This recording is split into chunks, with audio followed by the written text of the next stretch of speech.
always loved nature just ever since my childhood, and I think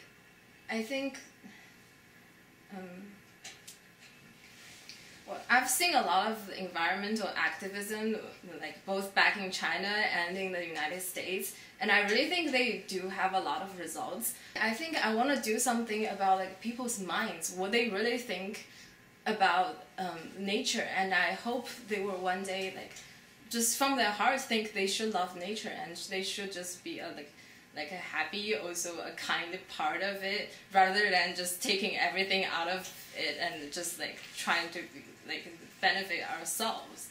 Yeah.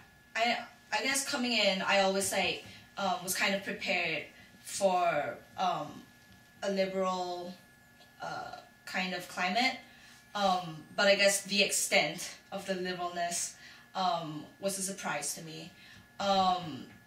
I know I was very out of my element at Gays for Our Lives, and also in terms of like the way people are so open and comfortable with their sexuality, with their sexual encounters, their sexual exploits. Back home, I don't think I've ever really spoken to any of my friends on that candid, honest, and I guess revealing a level. But I was initially thrown by the openness of the gay community here, especially because in Singapore I'd probably had a couple of gay friends. I did have a couple of gay friends. I know they were gay now. But no one was in the open, and it was like, it's a pretty repressive state. I mean, it has, sodomy is illegal, so basically homosexuality is criminalized in Singapore. In fact, it was till recently in India when it was repealed. I think I'm better for having come here and have experienced that. Yeah, and I think, especially in terms of my friends, I found out a lot of my friends were gay after I knew them, so it didn't even matter. It's just, you know, it's like, I'm Indian, whatever. I don't know if it's culture shock or if it was just the whole transitional shock of coming from high school to college, but I know when I was starting out here as a freshman, I was scared and taken aback by how vocal people in the classroom were, and it definitely took me a while to kind of you know, take the initiative to make my voice heard, and till this day, every time I speak in class, I'm like, yeah, good job. 5, 6, 7, 8. Look up, smile. Right hand out. Left hand out.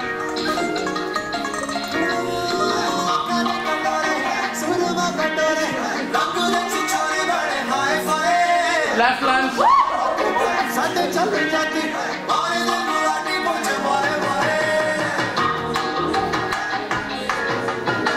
On culture shock, it's also going to sound really elitist, cosmopolitan, but I think, especially as it relates to me, it's a pretty dated concept. Especially in terms of with the internet, the TV shows that circulate, the absolute hegemony of American media all over the world. My brother's favorite show is Gossip Girl, so you know it's in a way you're used to some things. Well, in terms of culture shock, because I think because I've been in the States for a year, so like this time when I came to the States, I don't feel that much of culture shock.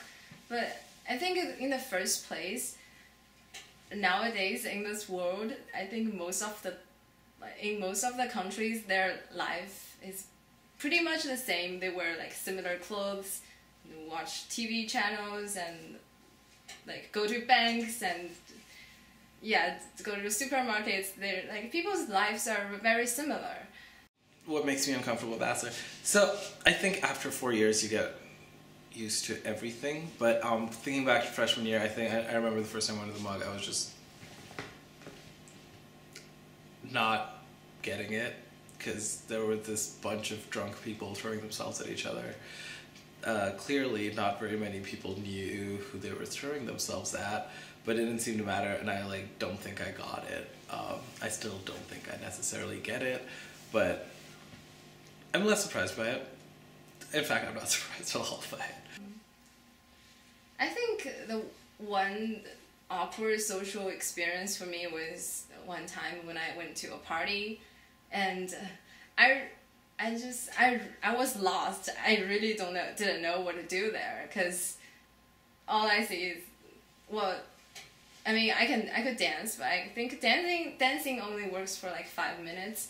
But then after that, when you don't want alcohol and you don't want any sexual experiences, there didn't seem to be like many choices left. So I don't understand much why party is such a big part of people's lives. To me, although like back in China we also drink, and especially in Chinese culture, like drinking has always been a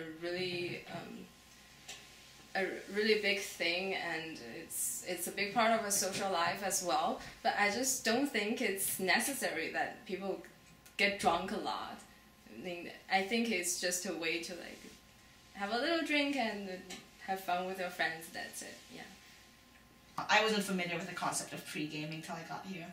Now I appreciate it very much. Yeah, I think Ambassador has definitely, if not has already changed me, but definitely it is changing me. Since I'm a freshman, it might not be like already done, but it's definitely changed me. Happening. And I think one important thing I found here is that I don't have to be in the crowd, and I don't have to feel people pressure me, and I can have time to like figure out who I really am and what I really want, and to be an independent person. I think that's like the one most important thing I've learned in Vassar. I think I would like to think that I'm more comfortable conversing with people now, more friendly, more open. I think even in terms of like the way I speak, I've definitely made efforts to Americanize it. And in terms of doing stand-up, that's something that I never thought I would have done. And if I had stayed home, I wouldn't have done. And so Vassar's given me the chance to do that. So it was great. I generally just think more. I generally just question more. I argue more, not just generally, just like argue for fun, but I hear less, I listen more. After Vassar is really a faraway topic for me right now, since I'm still a freshman. But yeah, I think I've always had plans to come back to China, because it's my hometown, and I cannot be separated from China. It's so important to me. It's a vital part to me. But like just about plans right after college, I'm not so sure about it, because the environment, like the working environment in China, isn't really that good. It's very corrupted, and all the jobs depends on your network, especially your family's network and background with like important people. On whether I'm staying here or, yeah, I mean, I'm going to law school after this fall. As soon as I'm out of Vassar, I'm going to law school. And I will have significant amounts of law school debt to pay off, and for that I will be working here for a while. In the long term, I would like to go back home, but it's weird because going home has always meant living with my parents. And I know that after a while, that's not really an option. So I don't know what it'd be like to live in India by myself. I'm sure it won't be weird, but I don't know how I'll feel differently after a while, and how I feel about the fact that I won't be going back after college. And I don't know how I feel about it, but I know I'm not going back. Well, before I came here, I used to think, you know, once I'm there, I'll be there forever. I still think that I want to stay, but now I know that there's going to be an expiration date on my stay here, a self-imposed expiration date, and I feel like I do want to go home now eventually.